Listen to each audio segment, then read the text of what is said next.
இந்த கோயிலில் சிவனோட சிரசு 2 பாகமாக இருக்குன்னு சொன்னால் நம்புவீங்களா? அட ஆமாங்க. அது மட்டும் இல்லாமல் சிவனும் பார்வதியும் கைலாயத்தில் பிரிஞ்சு இந்த கோயிலில் தான் ஒன்று சேர்ந்தாங்கன்னு சொல்லப்படுது. அதனால் சுவாமி வந்து 2 அடி தான் அந்த சுயம்பு மூர்த்தம் இருப்பார்.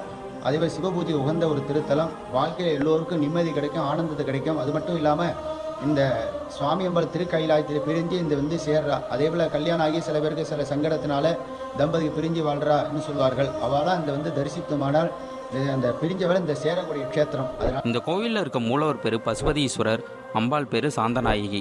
இங்கே இருக்க ஒவ்வொரு தூண்லையும் இருக்க ஒவ்வொரு கல்வெட்டுகளும் ஒரு கதையை சொல்லுதுங்க. இந்த வீடியோவை பார்த்துட்டு இந்த கோயிலுக்கு போகிற எல்லோரும் துர்க்கையம்மனுக்கு பக்கத்தில் இருக்க பாதை வழியாக மேலே போய் கண்டிப்பாக கோபுர தரிசனம் பண்ணிட்டு வாங்க. இந்த கோயிலில் இருக்க ஜேஷ்டா தேவியோட திருமண தடைக்கான பரிகாரத்தை பற்றியும் சிவனோட சிரசு ஏன் 2 பாகமாக இருக்குன்றதுக்கான முழு விளக்கத்தையும் நம்மளோட யூடியூப் சேனலில் அப்லோட் பண்ணியிருக்கேன். மறக்காமல் போய் பாருங்கள். இந்த கோயிலோட அட்ரஸ் வீடியோட ஃபஸ்ட்டு கமெண்ட்டில் பின் பண்ணியிருக்கேன். இதே மாதிரி கோவில் தகவல் தெரிஞ்சுக்க நம்ம சேனலை ஃபாலோ பண்ணுங்கள்.